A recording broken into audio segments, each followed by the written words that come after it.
So I've been working out 7 days in a row now. That's what's up. Nick introduced these like workouts just through a Nike app. They're nothing intensive. I mean, they're like 20-minute workouts. We've done some 15-minute workouts, some 8 to 10-minute stretches, just depending on whatever day we decide to do. But the cool thing is it's like, it's almost like HIIT. Like, it's not as intense, but you get like a 5-second break period. So you'll go to do something like lunges, and then it gives you 5 seconds, and then you're right into the next exercise. 5 seconds, right back into the next exercise. Yeah. So yeah, it keeps my heart rate up. I've only been able to do, I think, an 18 or 19-minute one, but for 19 minutes, my heart rate is pounding. So I'm enjoying them. And my whole thing is I'm going to do one at least every day. And if one of those days is, 2 or 3 of the days of the week are stretching because I'm feeling sore, then shit, man, I'll just keep as long as I'm doing it every single day. That's what's up, man. It's a start. And I got support from a friend, you know what I mean? So like it just spontaneously happened, and sometimes the unplanned go at it's tend to be the most successful. So we'll see how it goes. Yeah, man, I'm feeling optimistic. It'll be great, man. I mean, I started back in April, I believe, and just lifting again. I'm only lifting 3 days a week, but I went with your compound movements. So, I just what I do, I do bench once a week, but I do overhead press twice. So that's my push on that, and then squats are every time I lift, and then 2 sets of deadlifts. 2 days of deadlifts, and then one just barbell roll, nice. And just gradually every week adding on 5 pounds. So I started out low, and I've just gradually been every week I add 5 pounds. Dope. I like it. 5 pounds. And it's been kind of dope. I've enjoyed it. I mean, started mid-April, I believe, and now we're in June, so 2 strong months, and I would love to have a gym in my garage. We have a gym at the apartment complex, but it's still closed. Oh yeah, just like they're really waiting for everything to pass before they open. So, well, I hung up the heavy bag, started looking at little workout plans. I actually got one that's about a 30-minute that looks feasible. Like something that like just starting out, I can be like, yeah, because I watched some that are real intense, and I'm like, fuck you. I brought up working out too because we were having some pre-recording laughs, and I kept laughing and tightening up my core, and my core just every single time it's just reminding me, like, Fire. Hey, remember those muscles you haven't used in I don't know, however long. We're here and we're active now. The boys talked me into getting in the pool today, and it wasn't that warm out, and I tell you what, it was like an ice bath up in there, and I was like, here we go. That felt actually pretty good on the old back. I was like, oh, look at that. Cold as balls. Yeah. Shout out Kevin Hart. Oh, well, let's get into it. We can keep bullshitting. Let's just get the intro out the way. So, hey, everybody, welcome to another episode of Pro Fishing Fans. My name is CB, and with me is future Super Bowl champion Miami Dolphin fan Clay Haggard. Hey, you know what? I was really astonished to find out that I can see why you haven't won anything. The fuck? Oh, I mean, when you donate mass quantity of funds to oh my god, to Donald Trump, you are destined to suck. Now, here's the thing: is like the only reason why Robert Kraft was able to donate was because he was already winning, and so he's just like, fuck it, money. Can you explain it before people think I donated to Donald Trump? Stephen Ross, the owner of the Miami Dolphins, yes, is a top donator in the sports world to Donald Trump. Yep. First off, and my text, if you were going to argue with my text, I was going to be upset because I know I've said it on recording. I've never been a Stephen Ross fan. Outside of his political beliefs, I don't like what he does internally with the organization. I don't think he makes the best decisions, and I think he tries to be too involved when he has no right to be there, in my opinion. So, dude, I was Jerry never. Jones, what do you think about that list, though? That list was stupid. That list was, it's a big time. Well, I mean, Dick's fucking... the rich stay richer. I mean, I get it. You know what I mean? From a pure business standpoint, I get it. Yeah, I mean, I still don't. I mean, I'll tell you what I did receive during that though. That list of owners and whoever else was a part of it, it just gave me a list of organizations I don't want to support anymore. Oh, that's right, man. I'm like, I'm wow. just like, oh man, you support this guy. All right, well, I am no longer supporting you. Like that's how I The took that shit. XFL has got to go. I might Yeah, have to. bro. I mean, like, I guess I kind of just knew. I already knew that they were supporters because Vince and Donald have had a relationship for years. I mean, Donald was on WWE, so I already joked with Nick about this one because like we were talking back and forth about it because I sent it over to him. And he was like, "Oh, interesting." And then he was just like, "Wait, the whole XFL?" Because Big Man owned it. And I was like, "Yeah, what about that? Didn't you have a Make America Great Again hoodie? Oh, that's right, it was a Battlehawks hoodie, same thing." And he goes, "I gotta burn it." Oh my god! No. Uh, Oh shit, that's funny. We don't San Francisco Giants. They don't like the Jacksonville Jaguars. We definitely don't like the New England Patriots. Yeah, that San Francisco Giant one's kind of hurt though. Cleveland Browns, Los Angeles Rams, Tampa Bay Buccaneers, Dallas Cowboys, Atlanta Braves, Anaheim Angels, Houston Rockets, Miami Dolphins, New York Jets, Washington Redskins, Chicago Cubs, New York Knicks. I can at least not support the owners. I was gonna say that, but I mean, like, if I'm looking at this, there's only really one winner on the whole. Patriots. Oh yeah, the Patriots. I'll say Vince McMahon just because. I was gonna say, Charles Johnson, San Francisco Giants. They had a nice couple runs there back in the early mid 2000s. Yeah, they're kind of falling up. Braves are on the come up right now. I remember. Rockets can't get over the hump. Yeah. Cubs just got themselves a World Series recently. It only took them 100 years. Fucking losers. I remember my first World Series. Right. Actually, what was it? Yesterday, I watched the. I don't remember what game it was, but I watched the '84 World Series. Tigers, Padres. It was awesome. Lance Parrish, Kirk Gibson. I watched a video of Cecil Fielder hitting that home run. I saw over that shit. The roof or whatever of Old Tiger Stadium. Fucking bomb. And I just told you today, I watched the 1998 home run champion or home run derby. Then the 96 derby came on, and then we were just finishing up the 2000 derby. Yeah. So that was kind of fun. Speaking of derbies, we're not gonna see any home runs this year potentially. Dude, what's up with the MLB and the MLBPA, man?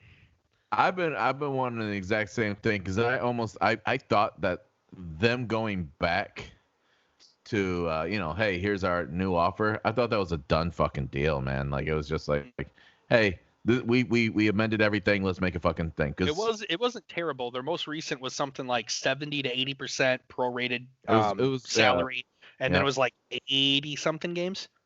Yeah, it was like 82 or something like that. I thought I saw. So I was like, oh, that's not too far off. Yeah. And then nope, Tony Clark, MLBPA leader or spokesman or whatever the hell you want to call him. I don't know his official title, but Is he like the came president? out and something like that. And but yeah, no, came out and released a statement that the Players Association no good. So they declined all three options that the MLB sent out. Isn't go ahead. I was gonna say, isn't and this is just a question because I might have missed it, but I heard that they weren't really looking to go back and rebuttal. Like the players are like, yeah, we're done. Sorry, I'm having a CB moment. An ad started playing on my screen. Oh, word. Jesus. This is what it feels like. I am so embarrassed. You just call me a boomer. I call you a boomer in the group chat one time, and you fucking run away with it. Because I find all the things that I'm. Hey, how do I like something? Motherfucker, you double tap it. That was funny, dude. You're like, it won't let me because it's a hashtag. I'm like, what? Did you like? I'm like, no, bro, you're wrong. I go, everybody like this comment, or like this hashtag just to show CB up. Fucking 4 or 5 people like it, and then all of a sudden you see CB. Ding, like. But the thing was, I was tapping the fuck out of that bitch. I was like, why does it keep pulling with this hashtag? Fuck you. You got them boomer. Hey, happy Boomer Day. Happy Bourbon Day. Or was it Bourbon Day? I have whiskey, bourbon. I don't know. Good reason to drink. Cheers to you. What do you got? I am now finishing up the last 2 glasses of my Basil Hayden's. Oh, that's what's up. This is. I've only been drinking this during pod nights, so that's why it's lasted me so long. Have 2 glasses. Here we are. This is. I grabbed a Knob Creek, age 9 years. I think. And it's 100 proof. Yum. I'm telling you what, dude. Yeah, it's good as fuck, but I can only drink one. Okay, because the other night, because we're social distancing, but we had friends over, but we were out in the backyard, nobody in the house, and we're having conversations and stuff, and I start the night out after I got out of work with one of these, and then I had a couple beers. That's it, regular beers, Coors Light, nothing high octane, and I'm sitting there at the end of the night. I'm sitting there going, what the fuck? I was buzzed up. And then last night, I poured just a small glass for the main event last night. I and what's her name? Cavillo? Is that how you say her name? Yep.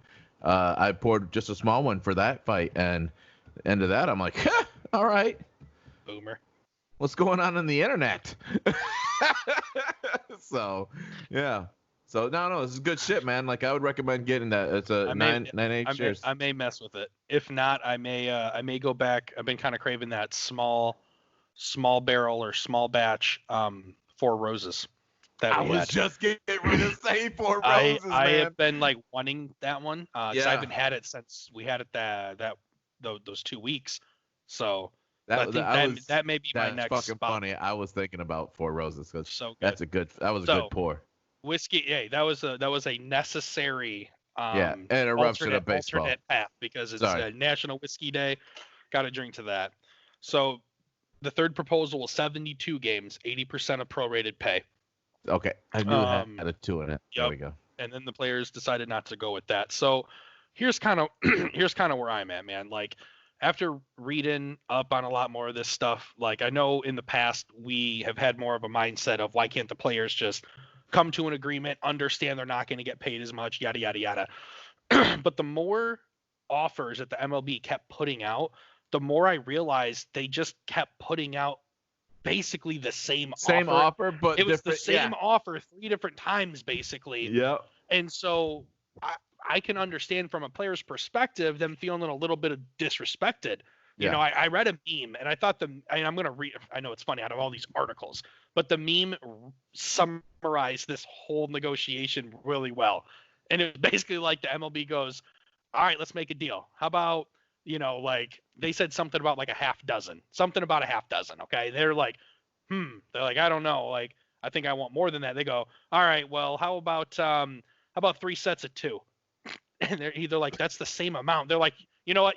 We'll come back with something better. 2 sets of 3. And they're just like, tell us where and when. And like, that's how like the meme went. Cause at the end of the day, MLB is putting out very close to the similar offers, man. Some of them have more games, some of them less games, but no matter how many games there are, the prorated pay is damn near the same. Yeah. And it's a fraction of what the players are asking for. So, and another huge thing that I don't want to lose sight of is it's not just the money. It's not like these players are saying we're not playing without pay. There's also a little bit of other, there's more to it, because let me go back to my notes here that I apparently didn't put down. Awesome. So there's a little bit more to it, and the players,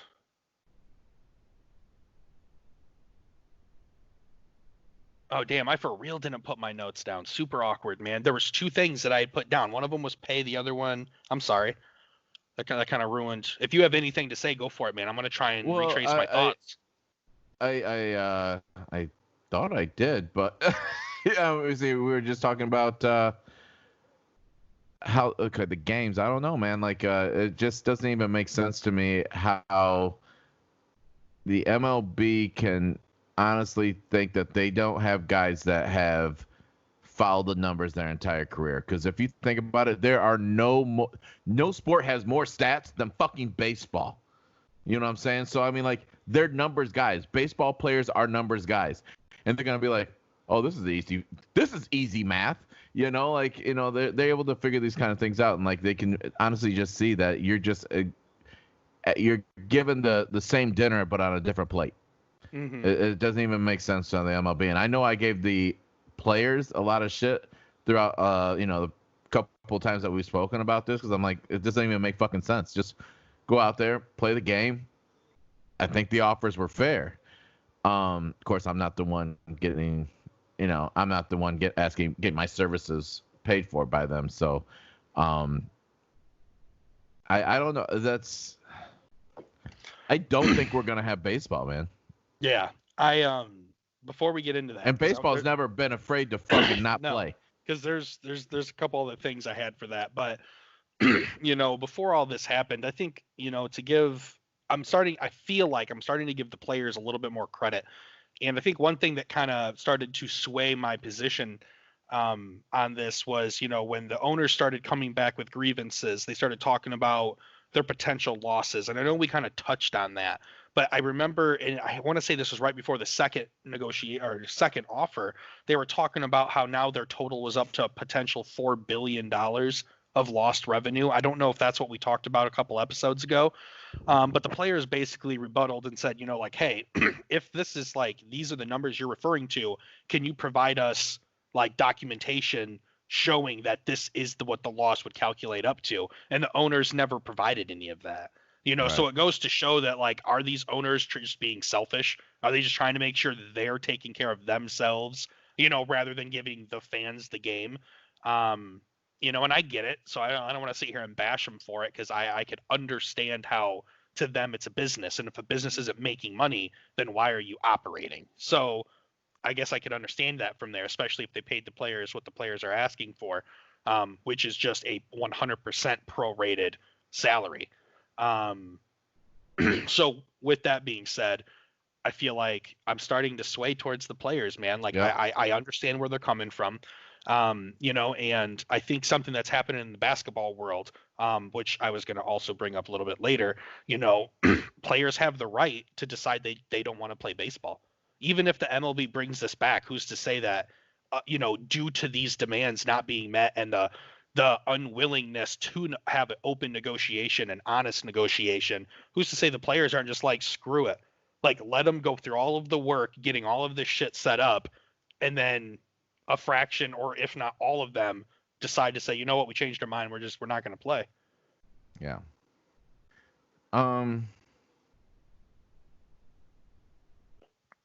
I know that well, I mean, more or less that becomes, then we're looking at strike. Mhm. Which you Um, just commented on. It was just yeah. happened twice in the past, and they were not like little 2-3 week strikes. No, the Major League Baseball. Here's the Seasons. thing: is like, I honestly believe that they've done really well with the funding for the Players Association for MLB, because they never came back because they couldn't afford to make sure that the players that needed money got money. They came back once they got the deal that they wanted dealt. You know what I'm saying? And what I mean, the baseball strikes, that really pisses me off. I don't know why. It's not like I watch every fucking game, but I just like to know baseball's on. And this is, they've been pretty gosh darn good to be able to say, hey, we can take care of everybody that needs to be taken care of. Let's get a deal that makes sense for all players involved. So you alluded to something just a minute ago that I want to bring back up, because I have strong feelings about it, and you said we may not even have baseball this season. Mhm. And I think, dude, I think your mindset is that, like, right there. That's kind of what I've been thinking. Even if the MLB comes out and, let's say, declares this like 50 game season that is being rumored to that's what, wow, I can't talk. That is what is being rumored that the MLB is going to do. I just feel like from a longevity standpoint, thinking long term, like this is going to severely impact Major League Baseball. I think due to the fact that they're not able to come to an agreement with what is technically their product. I mean, the players, the people who form the league, that is the MLB's product. And they're almost belittling, or not belittling, but like shaming their product, saying this is what we think you're worth. Yeah. So that's just how we feel. Take it or leave it. And so it kind of, you're undermining the people who are making you this money. And I think, luckily in 2021, the current agreement that they're on is coming to an end. I'm so mad I didn't put any of these notes. The MLB Player Association contract, like the collective bargaining agreement, like it's all done after 2021. So I am super interested to see what happens, because there is talks that dispute, that negotiation, when that time comes, isn't going to be productive. It's going to be similar to what we're seeing now, which that can definitely result in a strike. Can Major League Baseball go bankrupt? I mean, I would say anybody can go bankrupt. It's possible. I guess I just never seen. I mean, this would be the first ever, dude. I know. I'm just sitting here going, this isn't like back when the last recession that we had, when the banks and the car industries collapsed. I was like, look, I remember T-Rad was like, we should buy these stocks for like Ford and GM. And she's like, no, and this is when they were fucking trash, like, like $1 or whatever, And she's like, no, they have no value. And I was just like, but the American government will never let those, that industry die. Like, that is America. And of course, that's not like they're like these big juggernauts. They're not Tesla or anything, but right. You buy a bunch of stock for $1 and then it goes up to $30. You did all right. And it's not like the government can come in and save baseball, can it? I mean, it's a lot of jobs. I don't know. I wasn't ready baseball for that bailout. Yeah, I mean, the baseball bailout, like, that's fucking nuts, dude. That means the NFL will go, like, you're gonna figure out a way to bankrupt so they can get bailed out, because there's so much more money when you get bailed out of something. You just rack up a lot of fucking debt and then be like, hey, I don't have anything. Sorry. I can put something on it on Friday. I wasn't ready for that question. I don't know, man. I'm not even going to answer it. I don't have a good enough answer. I'm just going to let it be. Good question. This is an opinion podcast. Question of the night. Question of the night. I have no opinion then. That's what's up. I have no opinion. I'll be honest. I didn't mean to go that route, but I mean, the conversation got going, and that's where my mind went. I would be shocked. I mean, if you break it down into just simple thought, simple terms, our government would be bailing out in entertainment industry, just so we as Americans don't get bored. They would be like, all right. Nuts, right? I mean, here's what you need. Like, just in general, bro. Think about. But I mean, you gotta think about America came together when World War II. World War II. That's when the Women's Baseball League. That's when that all took place. I don't know if the government stepped in on that one, but I mean, that's just weird to think, man. Yeah, step into my mind, man. It's a fucking dangerous playground in there. Yes, so. Yes, so. That's why I gotta pour myself another glass already, bro. You're like, yo, tripping me out. Hey, I don't know if it's CB or if it's the basil tonight, but damn. I'm coming podding today, buddy. I guess so. What do you want to? You direct this, and I apparently I'm a. You be the point man, and I'm gonna fucking be Kobe on this bitch. All right, Derek Fisher. I'll be your Magic Johnson. There we go. Distribute. So, I kind of wanted to bring up. I noticed that you had mentioned it and something that you wanted to talk about, which is Colin Kaepernick. And Yeah. you asked a couple questions. I don't recall, I don't remember, but something about, should he be signed? Should they give him another a second chance? Yep. So with my Colin Kaepernick, uh, first off was like I had like first question right off the top of the head was potential landing spots. Mm-hmm. Colin Kaepernick, because here's what's gonna happen now. Now that everything has progressed, the NFL's came out. Hey, we were wrong. Blah blah. With that fucking like, hey, that apology, not apology thing. Like we're only doing it because the fucking world's burning. Mm-hmm. I mean, so do you have any potential landing spots that you could think of that would actually sign him? And is he going to sign? Well, and then I'm kind of jumping into more questions. You know what I'm saying? Mm-hmm. But so this is what I'll say. we don't even have a home for we don't have before you go too fast. I know I said, hey, give me an answer. We don't even have a fucking home for Cam Newton yet. Mm-hmm. Yeah, we'll get into him later. Before we even, in my opinion, before we even talk about Kaepernick's potential landing spots, we got to talk about whether or not he is earned, or if he even deserves a second chance. I mean, I say 100%. I mean, I was for keeping Cap in the beginning. I thought him getting cut by San Francisco was disappointing to see in general.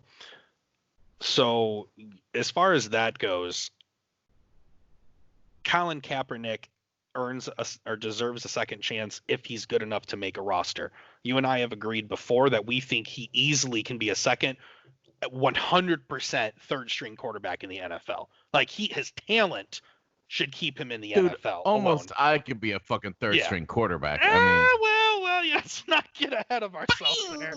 Boomer! Boomer Sison and Boomer Watkins. Yeah, fucking throwing lasers out there. Yeah, I give you 2 lasers before your arm is a limp noodle.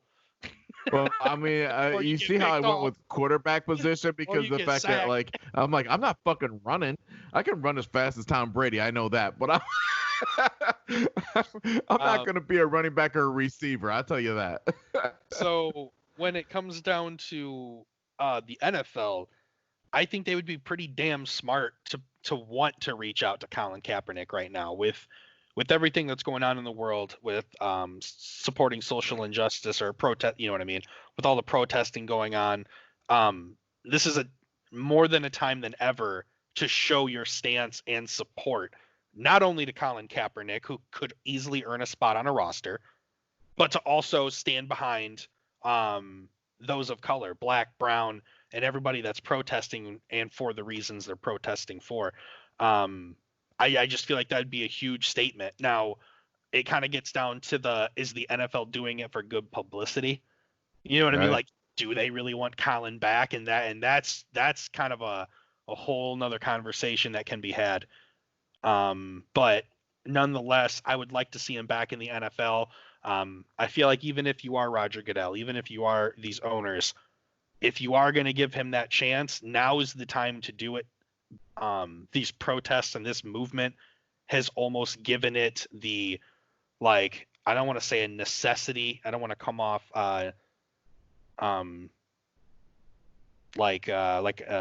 geez, I don't even know the words for what I'm trying to describe. I'm not being insensitive, you know what I mean? But at the end of the day, this would be an ideal time to allow Colin Kaepernick back into the NFL. Right. Does that make sense? Just with all the news around. I don't want to make it sound like he doesn't deserve it in any normal time, but Pete Carroll came out this week stating that he's heard that there's at least one team interested in checking him out. I don't know, the NFL has to play this one real careful, right? Because with Roger Goodell already coming out basically stating, yo, we fucked up, all right?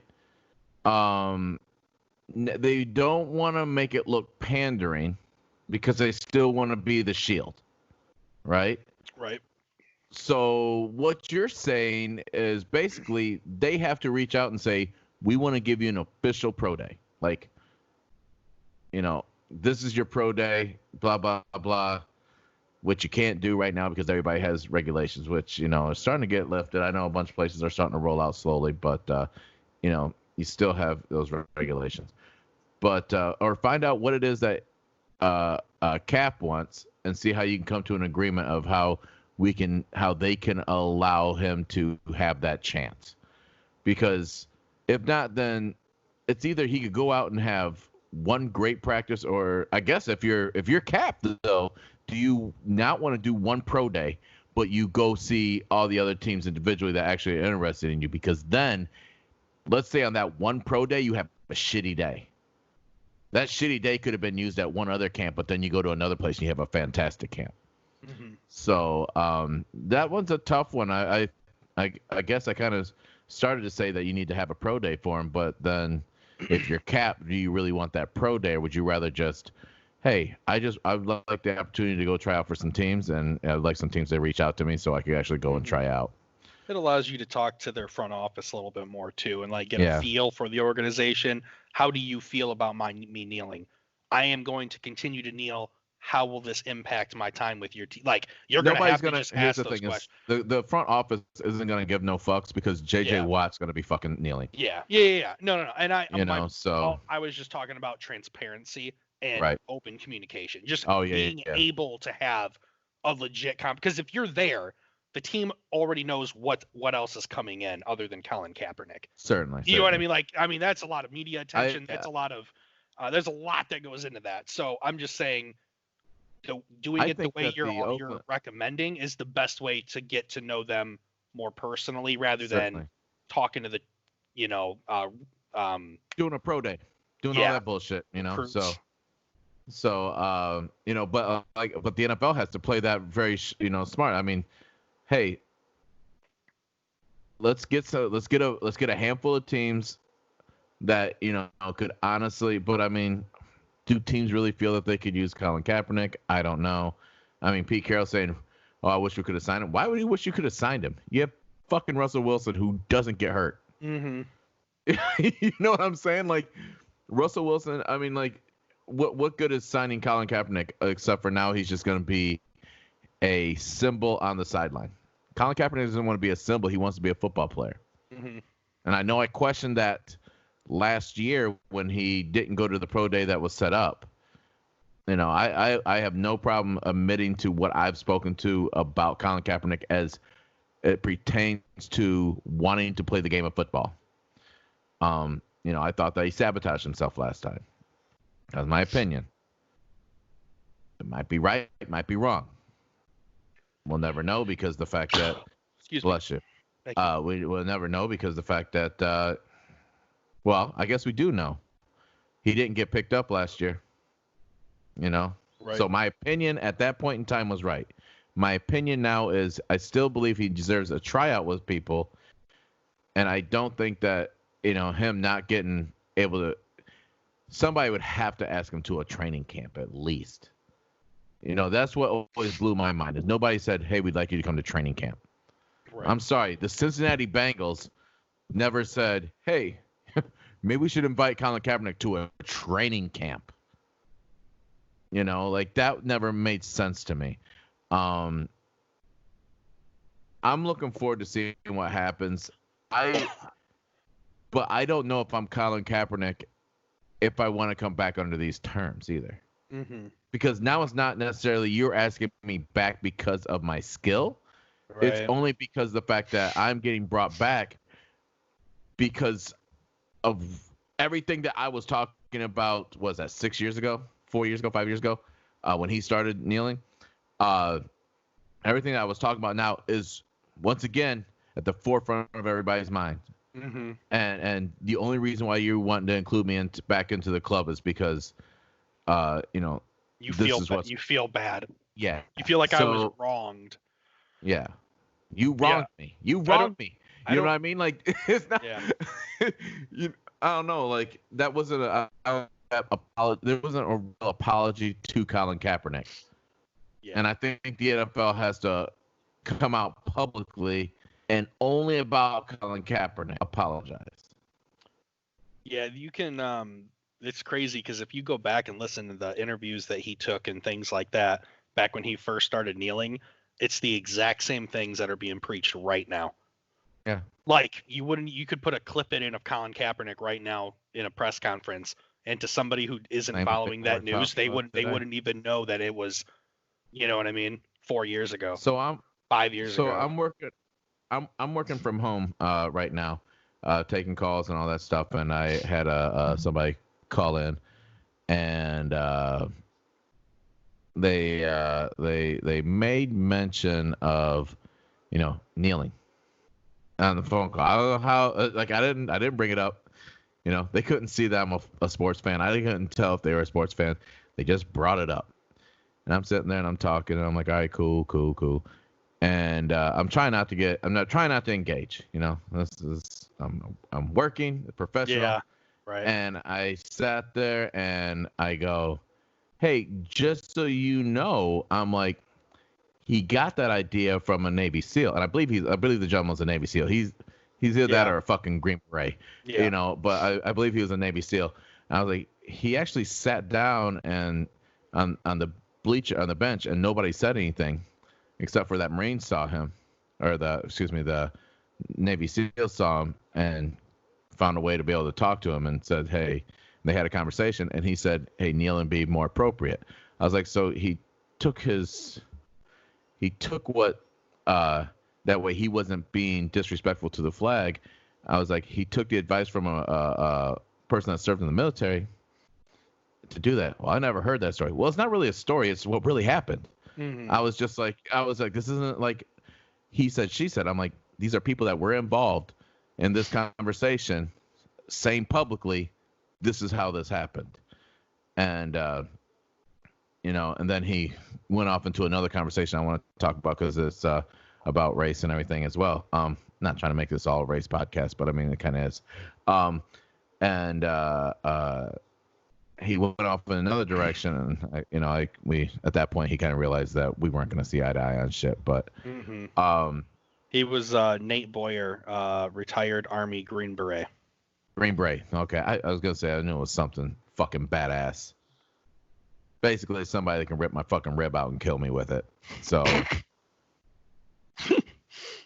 who also wants you to be able to use your freedom of speech and protest. Yep. So, yeah. Yeah. Well, you think you gonna check me? Come on, man. I don't make shit up. And then you got bitch. And then you got a detractor. It is what it is on that one. Yeah, I hear you. I was just like, I don't know, like, yeah. You got anything else on? Not really on Cap. You got any landing spots? You think? Oh yeah. I mean, especially like I said, you got to keep in mind there is Cam Newton out there. Mm-hmm. And they're the same quarterback. I'm loading up the NFL. I'm gonna look at a team list here, and I could go through them in my head, but I think that I would say, the Jets. Without even looking, I'm just thinking the Jets. I know they got Darnold, but I mean, and they just drafted. Didn't they draft a quarterback this past draft? Maybe. I don't remember, but I feel like the Falcons. I mean, Matt Ryan's getting a little older, and he sucks. No, I'm joking. He hasn't been as efficient. Well, when you have Julio Jones and you're not the fucking greatest quarterback in the league, I'm sorry. Yeah, technically you still got the Bears. Even though they got Foles now and they have Trubisky, but like shaky. Cowboys signed Dak, they're good. Lions. I would think the Panthers. Feasible spot. For Cap, yeah, the Panthers. You would think the Panthers, but they just signed Bridgewater to that big deal. Oh, like that's I don't. You're right. And if they don't want Cam, I don't see them taking Kaepernick. So. But they didn't like Cam because of just who Cam is. I hear you. I mean, I guess potentially, yeah. The Bengals wouldn't be bad to bring in a Cap just because you got a rookie quarterback there. Sure, fair. I get he's Joe Burrow, and you're expecting him to come in and just be the guy, but Rams. I mean, I know they have Rams. golf, but once again, you could do something like the Vikings. You know what I mean? Kind of like I know you once again you got Cousins, but like Could I be a just feel solid like you backup at always that need a point. solid backup. You know, I mean, even the Saints. I know they The got Taysom Chiefs. Hill, but like Taysom Hill, or I mean, the Saints just got rid of Bridgewater. They bring in Yeah. Kaepernick. You know what I mean? They're kind of going for the same archetype at least. Yep. Giants wouldn't be the worst place to Jaguars. go. Eagles. I mean, I know the Eagles just oh man, didn't they just draft Jalen Hurts? There we go. Yeah. So like, I don't know if that would be the place, but The Niners Raiders makes the most sense to me. I don't know. Niners. I mean, go back to San Francisco. I mean, why is it? Why would a bold it not? play, Cotton. Why It's would a it not bold be play. on the table? I don't think he will. I don't think he would. I was gonna say because the owner is a big donator to Donald Trump. Yeah. So, oh yes, let's just go through the list. He's not going to the Dolphins. Got it. All right, I'll just cross that off my list. Dude, Seahawks sitting behind Russell. That wouldn't be the worst play. Fuck, Pete. You said you wanted him. Well, that's the thing. I know he's got Geno Smith. I'm just saying, like realistically, Cap be your third Did you say Patriots? No, not yet. Patriots would be good for either one of those two. I think it'd be a different offense, but that doesn't really affect the hoodie because he handles the defense. Buccaneers. Titans. Brady's got 2 years tops. Yeah. Redskins. They use the help. Shit, dude, back up in Baltimore behind Lamar. Wouldn't be the worst spot either. So I'm done. Broncos. Texans. Because I'm thinking as backups, like I'm backing up Deshaun Watson. Both mobile, both can like run the same type of offense. You know what I mean? Like I'm thinking of those types of things. But yeah, because then you don't even have to change your game plan. So, well, let's stay on the old racist front and say who's trying to win the "We're Not Racist" award, and that's NASCAR. They have officially banned the Confederate flag. Yeah, man. I thought that was a super awesome move by them. I started looking for Bubba Wallace T-shirts. Yeah. I mean, yeah, no, it's awesome for NASCAR first off because a lot of stereotypes come into place when you think of NASCAR and racing and for them to take such a huge stance, for them to have a black NASCAR driver, who pushed the stance. Yeah, like, and then to stand behind their word. They didn't just say it and then like coward. They said it and they're just like, well, if you're not on board, then fuck you guys. Yeah. You know, you got what is it, the Cicerelli or whatever, who NASCAR had to Google. Yeah. Who finds out that the Confederate flag is banned and says, this will be my last year with NASCAR. Retiring. Yeah, I'm retiring. I can't continue to be a part of something that won't let people express themselves. That's what I mean. Like, you mean racism. You don't want to be with a company who doesn't support racism. And like, he's going to argue and say like, oh no, it's about Southern pride. I'm like, okay, what was Southern pride built on? Slavery. Got it. Yeah. Okay. So once again, racism. Like, come on, man. Like, you want to be proud you're from the South, like fly a state flag. Right. You know what I mean? Like, or come up with a fucking different one. Non-related to the slavery. Civil War. And the Civil War, yeah. Yeah. The war that was lost. I mean, there's a reason why, like, and I know it seems like I was gonna say I know it seems extreme, but it's not extreme. It's not extreme at all. How about the United States of America? The rebel flag is symbolizes the exact same thing that the Nazi flag stood for. Basically, yeah. You know what I mean? And it was treason. You know what I mean? Like, you were a treasonous bunch of people down there. At the end of the day, I mean, the president was like, "Hey, we're not doing this," and we're.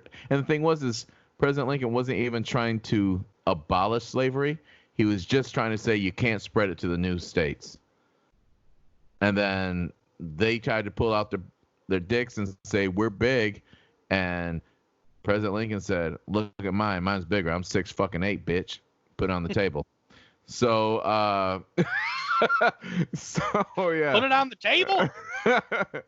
And yeah, so I mean, it was, you know, I was just really amazed that this was, and I actually was surprised that my social media feed wasn't as filled up with as much anger about that I thought it was gonna be. I did see one person post something, and I appreciate you, Clay. Again, I said something last week, but I appreciate you because I feel like the past 2 weeks, because I've just been mentally drained. You definitely, I think you did a great job of holding us down on the pod because I don't think I really brought much to the table. And I just want to say thank you because I was just drained with everything that was going on. It was really fucking with me. And especially because like I was, being vocal about shit, and I was like, boom, boom, boom, having to argue so much, and I was just like, can't believe I'm letting these motherfucking internet people get me going. But I was just like, I was drained. But I bounced back and I felt good because I saw somebody post something about that fucking Confederate flag bullshit, and I basically said, so tell me, what does this mean to you? This is somebody that I know has lived in the North. He grew up in the North. Like, why are you standing with this flag? You have no history with this. Personally, you know what I'm saying? So I was glad to see not many people. I know down south that was a big thing, but I just don't get why anybody would stand behind something that represents hate. Yeah. That doesn't even make sense. And I'm glad NASCAR definitely stood up. I tell you what, 100%. NASCAR has now probably gotten more people to pay attention to them than they ever had before. You were missing out on a whole demographic of people. Now, granted, we're only like fucking 13% of the United States, but like there'll be more black and brown faces in your crowds probably going forward, especially when we see more drivers that look like us out on the track. So, side note, Abraham Lincoln 6'4". Oh yeah, I don't know. He was fucking. It's the hat. I'll count the hat. But I remember an interview with Dale Earnhardt Jr. years ago. This is years ago when he was racing, and he said that a guy looked at him and goes, "Hey Dale, what do you think about that right there?" And he points to the Confederate flag, and Dale Earnhardt looked at him and goes, I think that flag represents two different things for us, and I don't think we think of the same thing about that flag. And then he just kept it moving, So Dale Earnhardt was always like one of those guys that ever since I heard that episode, I kind of always liked the guy, you know what I mean? Senior or junior? That was junior. This is how far back. No, this is how far back this. So this is the kind of bloodline that he came from. So of course, Senior, the greatest NASCAR driver of all time, had a truck, and he had his little bumper sticker on the back, had a Confederate flag, and he had something like Southern Rebel or something like that on the as like the words over the thing, and they had a housekeeper that was black, and she said something to Dale Earnhardt Sr.'s wife about why does, he have that on the back, talking about the Confederate flag there. And next thing you know, the story goes that Dale Earnhardt went and grabbed a knife and a razor blade and went and cut the flag off that bumper sticker on his truck, because he realized that was a hurtful symbol. And he didn't want to be a part of that, and he didn't look at, when he looked at, and I get it, a lot of Southern folks look at that flag differently. And when he did that, he didn't see it in that way. Is my assumption, because why do you, who pays this person's wages, go out and cut the shit off your truck? You know what I'm saying? And when he realized that symbolized something very hurtful for another group of people, he went and took care of that. And it just shows that Earnhardt family wasn't just racing, but they seem to be, pretty good time people. So yeah, that's awesome. I don't. Yeah, full I know support. way more about NASCAR than I probably should sometimes, but Yeah, this is your segment. You're the one who owes it to him. I'll let you take over. It's all you, buddy. Oh, but I wish I could have figured out a way to work in Kyle Busch, because then we could have easily worked into Reggie Bush. Transition alert! Transition alert! Oh, Yeah, pretty man. big deal, man. Yes. Reggie Bush is getting to be able to be part of the USC family again. Yep. The disassociation ends. Disassociation. What an interesting word.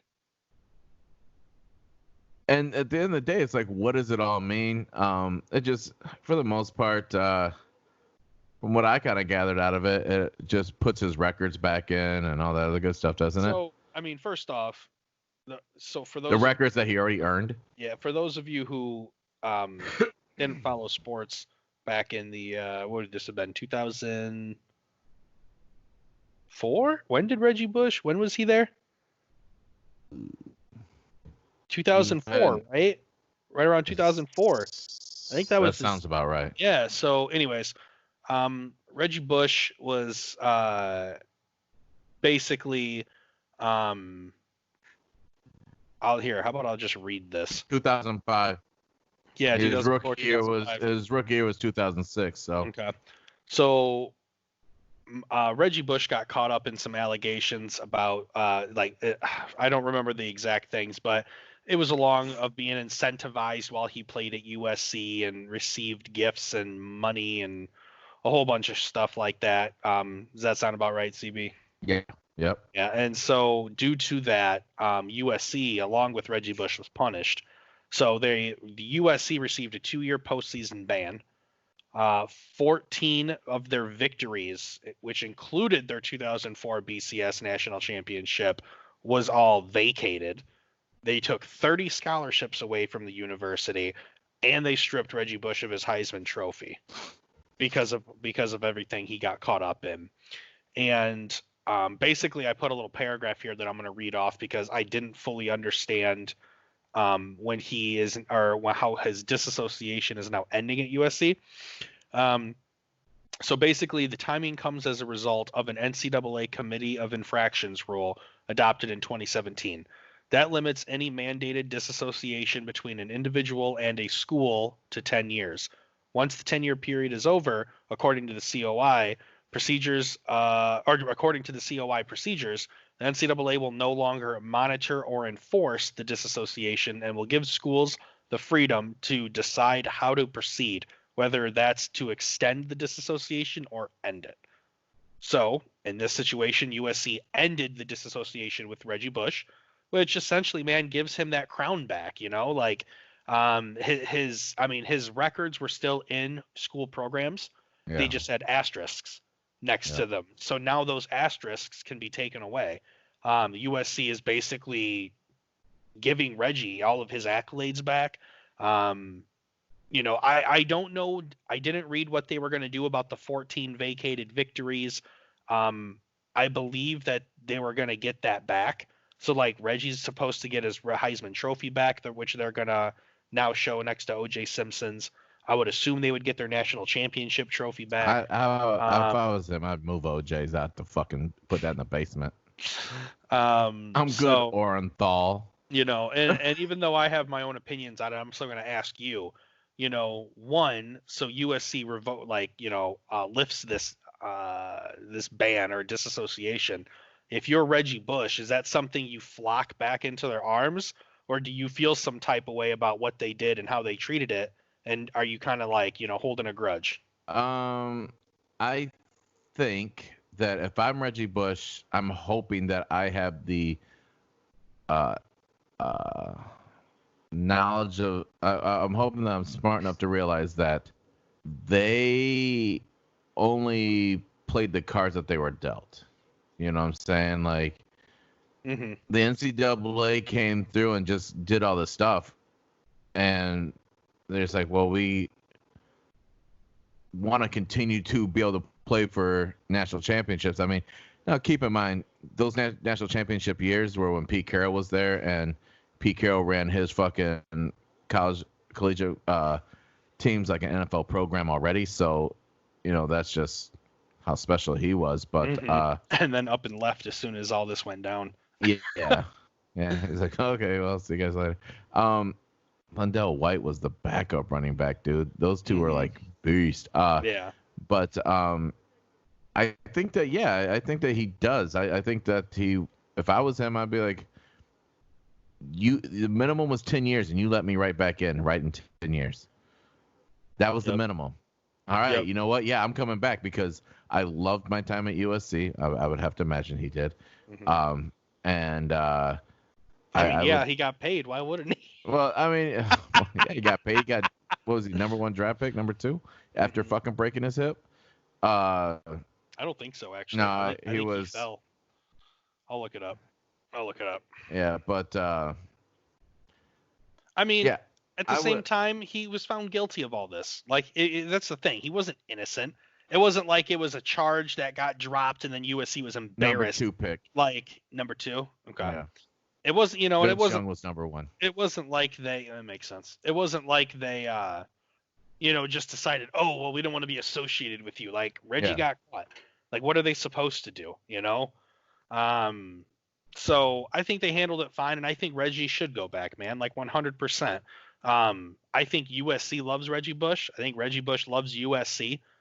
And I think it's a good fit. I think he deserves to be back on campus. I think his jersey could potentially get retired. Like, should. that dude. There was nobody more electrifying during that time, except for the country. Yeah, like I remember. Did you watch that? I mean, you were old enough. Yeah. I had to think back.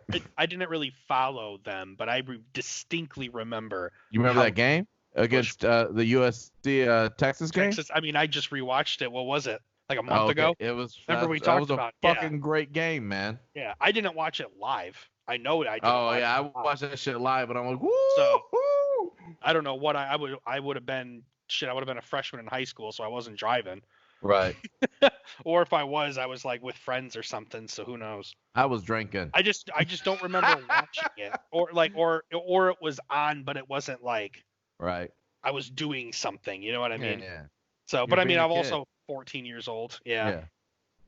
But I do remember the news. Like, I remember how big of a deal it was. So I mean, it's not like I'm gonna sit here and say I had no idea what was happening. It just, at the time, I was like more into like girls than watching sports. I had 2 brains, CB, and 1 was thinking. I got you. Got you, man. I got nothing to say about that. I'm like, right. I'm like sitting here going, yeah. At that point, my girlfriend was sitting next to me. Like, as I'm watching the game, like, hey, what's my halftime show? I know what it's going to be. Little Tang. Oh, slob on the knob. We're going to break that back out real quick. I love it. All right. What else we got, man? I actually didn't have anything else up. That covers everything that we had down. I got one question, and it's only because I'm reading this book, and it kind of he posed a good question, and I think it's because it comes from 2 great coaches. I'm reading one of John Wooden's books, and he stated in there, and it made me think. He talked about Vince Lombardi's motto, right? Winning isn't everything; it's the only thing. So I want to know, which idea is it that you agree more with? Vince Lombardi's one, or John Wooden making the total effort is everything? And John Wooden compared those two things.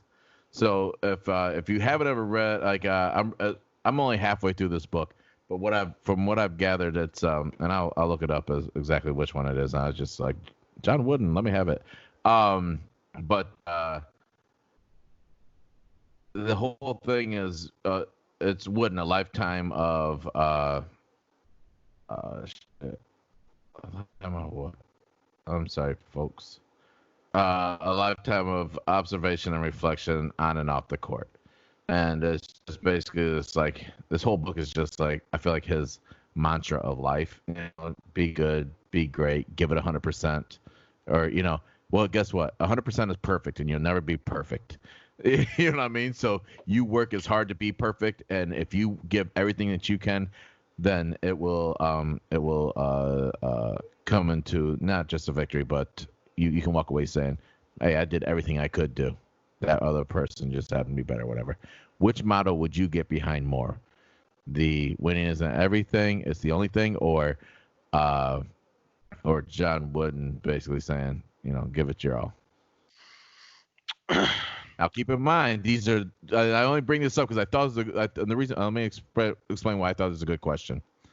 John Wooden's the winningest coach of all time. Mm-hmm. Vince Lombardi, one of the greatest football coaches of all time. Yeah. I mean, I think I'm more behind John Wooden. More so just because I think the way I was raised, I was always expected to do my best, and like my effort, as long as my effort was there and my heart was there and I knew that I gave everything that I could, you can't hang your head on that. Mm-hmm. And, I don't think perfection was ever something in like my vocabulary. You know what I mean? Like I wasn't frowned upon if I had a bad game.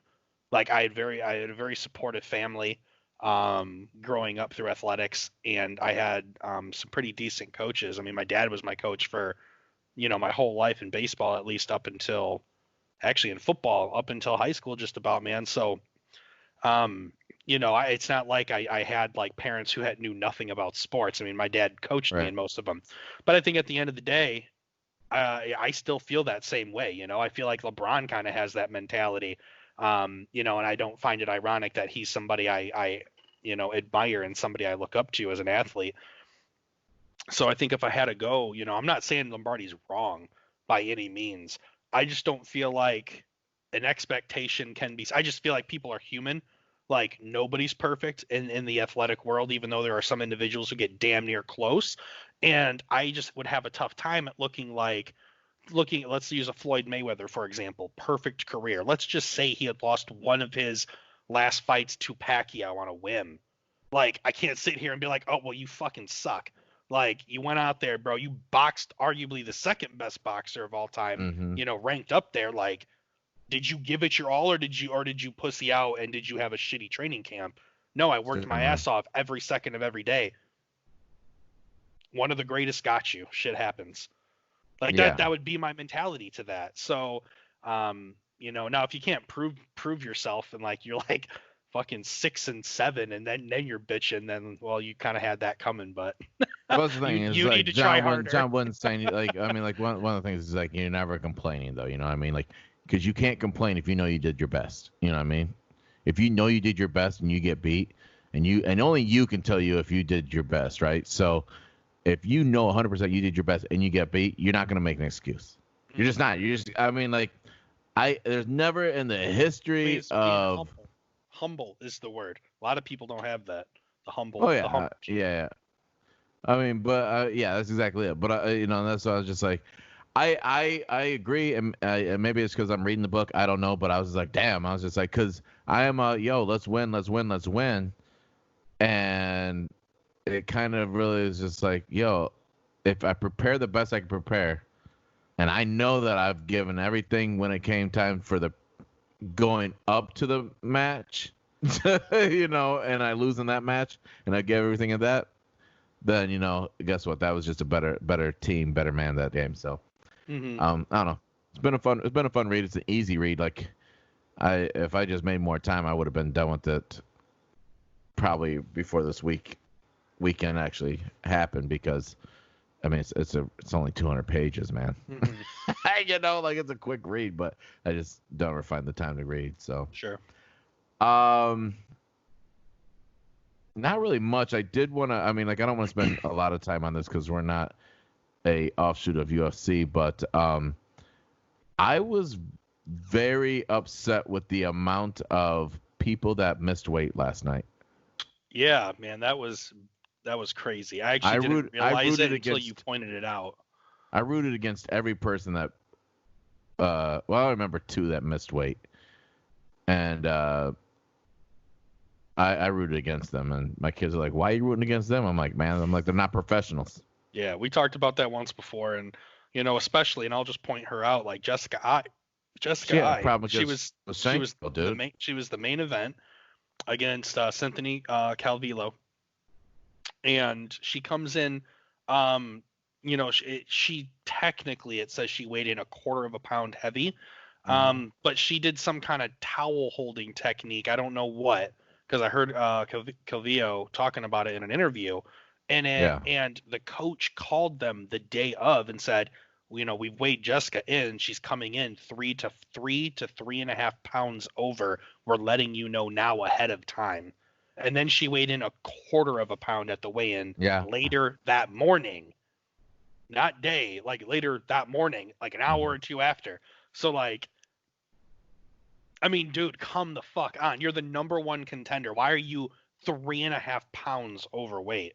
Well, and you could see it when she was fighting and stuff, and you're seeing her move and stuff like that. And I'm sitting there, when I'm watching, I'm like, and I'm trying to see why she came over. You know what I mean? Like, a lot of boxers or anything like that, you can be like, yo, they're real soft or whatever.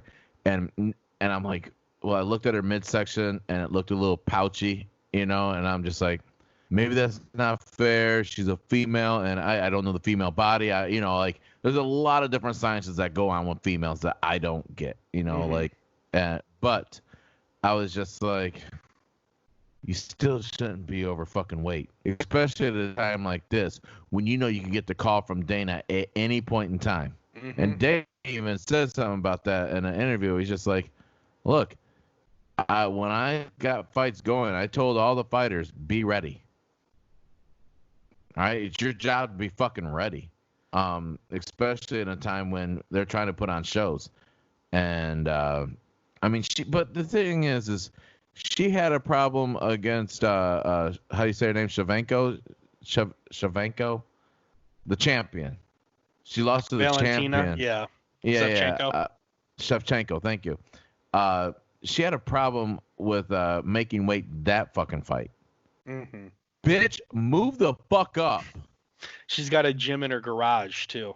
That was like one of like the highlights, pre-fight they were talking about. And I'm like, you have a gym in your garage and you still come in several pounds overweight.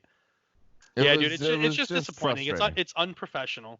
In a situation like that, and like I don't know either of those women that well, but like, yeah, man, I'm happy for Cynthia. She came up in weight class. Yeah, she's and beat the shit out of her. She's been fighting flyweight for a minute though. It's not like she did it just for this fight. She came up and has been dominating in this weight division. She came up for this fight. No, she's been fighting flyweight. That was what I understood. Like, she started off in whatever's below flyweight, featherweight. I thought bantam was one up. I thought bantamweight I think bantamweight's above flyweight. I could be wrong, but I want to say it was lightweight, or not lightweight. Lightweight's higher than that too. Whatever's under featherweight, it doesn't fucking matter at this point. The point I'm getting at is, like, I'm glad that Cynthia won. Bantamweight's under straw weight is the next one up. So read them off real quick. You got featherweight, bantamweight, flyweight, strawweight, which I've never heard strawweight, and then they got the women's pound for pound. This is on their app that they got. I realized bantam was lighter than that. Huh. Interesting. Well, look at men. If you look at hold on. Oh, wait a minute. Straw. You know what? I see what they're doing. If so, it goes pound for pound, and it goes strawweight, flyweight, bantamweight, featherweight. Because I see the way the men's do it. Okay. They go flyweight, bantamweight, featherweight, lightweight, welterweight, middleweight, lightweight. Okay, so bantam is light heavyweight. Yes, yeah, you're right. You're absolutely right. Strawweight. Strawweight. Okay, so Cynthia, I believe, started at strawweight, then has started at feather or flyweight, and has been better at flyweight. Because, yeah, look at here, December 7th, 2019. Oh, maybe that was her first one. Yeah, so I misunderstood. I misunderstood. They haven't changed their app because they still got Jessica I #1. That's crazy, bro. Why have they? I could have swore that they've been talking about the success that she's had at flyweight. Yeah. So here, when going up to that fight and everything, I was kind of thinking about it, especially when I was watching it. Do you think that Dana matched that up because of the fact that she has a hard time making weight, and what better way to get her the fuck out of here is her to lose to somebody that's not even fucking ranked? Because I guess that I'm just saying. I mean, like, I'm sitting there going, I'm like, what? Because last night I'm looking, I'm like, why is this non-ranked girl getting the opportunity to fight the #1 ranked person in this whole division? Yeah. Like, there wasn't a number 5 that could have fought. You know, like that didn't even make any sense. And I'm like, and then Kovalev she was putting in that work. She was handing it to her, and I go, maybe and if you haven't noticed, everybody, if you've been watching UFC at all, Dana's been good about putting together these fights these past 3 weeks, 4 weeks. Well, this is 3 weeks in a row that they had fights, but these past 3 weeks, he's done a really good job of putting together fights, and he's just like, yo, let's get this fucking big bitch out of here. So, and I don't mean bitch in like a derogatory female way, but I mean, who is it? Cat Williams that said, "I'm only calling you bitch because I didn't know your name. Yeah, I don't know each of you individually." Oh shit! I tell you what though, man, the prelims were the best part. Those prelims were fantastic. 3 knockouts, first 3 fights, all in the first round. That one guy died. He came back. That was pretty awesome. Yo, when that dude died, I had to message him, man. I was like, yo, did you see death happen? Are you referring to the Tyson, Nam, and Adeshev? Yeah, Nam and Adeshev. Nam was the one. He hit him right in the jaw, and he just went down cold. Oh yeah, it's got to be that fight, dude. Tyson Nam, it has to be. 33 seconds into the first round. Yeah. It was 59 seconds, 33 seconds, 23 seconds. Mm-hmm. Those were the first 3 fights. Nuts. I thought the prelims were better than the main card. The prelims were really good. Well, the main card had all the fucking fat fucks that can't make weight. Yeah. The top 2. Here's the thing: is the 2 main events, Jessica I and Cavill and Carl Robertson and Marvin Vettori. Yeah, that Marvin Vettori. He's a beast, dude. But that Carl, that fat fucker came in overweight too. Fuck you. If you're not gonna be professional, I'm gonna call you a fat fucker. Yeah. Even though he's fucking yoked. But I enjoyed it, the Andre Feely and Charles Jourdain fight. That was a good fight. Yeah.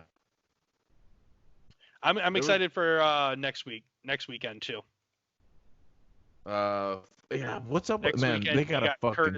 You got Curtis Blades and Volkov. Volkov. I'm trying to remember his first name.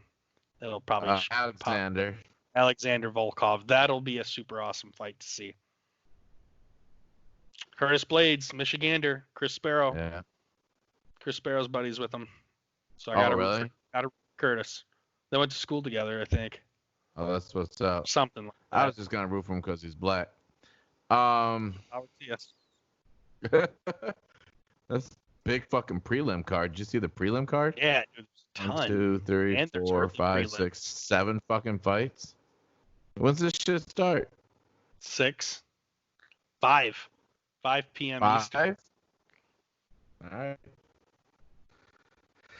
Yeah, I mean, like, it's not like I'm doing anything, but man, I'm watching a lot of fucking fights. Doesn't Fight Island start this coming week, or is that that's not until July? July. That's gonna be when DC and Miocic come. Oh no, they're August. That, They're August. yeah, Hang I was on. gonna say that's gonna be a great card too, though. July's Usman and Gilbert Burns. That's the next. Oh. That's Fight Island. That's gonna be Yeah. a sweet one, dude. Yeah. I want to jeez, jump on the Burns' bandwagon after he beat the shit out of Tehran. Or Tyron Woodley. Tyron Woodley. Wait, isn't Aldo and somebody fighting soon too? Yeah, I think so. Is it Aldo or is it Junior Dos Santos? I think Santos got to fight soon I think too. it was Junior Dos Santos. I feel like So let's see. You got Blades Volkov. Then you got Poirier and Hooker. That'll be a really good fight. Then you got Usman and Burns. That's the next UFC 251. Fight night to be determined. Then you got Miocic and Cormier, UFC 252 in August. They're showing that they don't have the. I was gonna say I don't think Jose Aldo is gonna be the main card. I mean, main event, or he's gonna be on the main card, but I don't think he's. Jose Aldo and Peter Yan. Yeah, that's on 251. That's one of the main I was gonna say. I was gonna say he's not the main card, you got but Volkanovski and Max Holloway. Damn, that's another huge fight, dude. Oh, that Max Holloway. Oh, yes. Isn't he a champion right now? And then you have Andrade and Namajunas, two women fighting. They both look like they're champions. Paige Van Zant is going to fight. She's good looking. It's always a good thing. And Amanda Ribas. She looks, wow, two little cuties. Not that it matters, but it gives me more entertainment. Mm-hmm. It's just sexism, people. It's not even sexism. Right. Well, I'm good on the mic, man. I'm good on the mic. We're rambling at this point. We're still I was excited. thinking when you sitting there, like watching you read. I'm like, you know what? Like, we need to wrap it up, G. Yep. All right, man. Hey, thank you again for joining us for another week. Episode 88. Let's get one more cheers up. One more cheers up. National Whiskey Day. National Whiskey Day. Oh, all right, guys. Thank you again. We're out. Peace. Take care.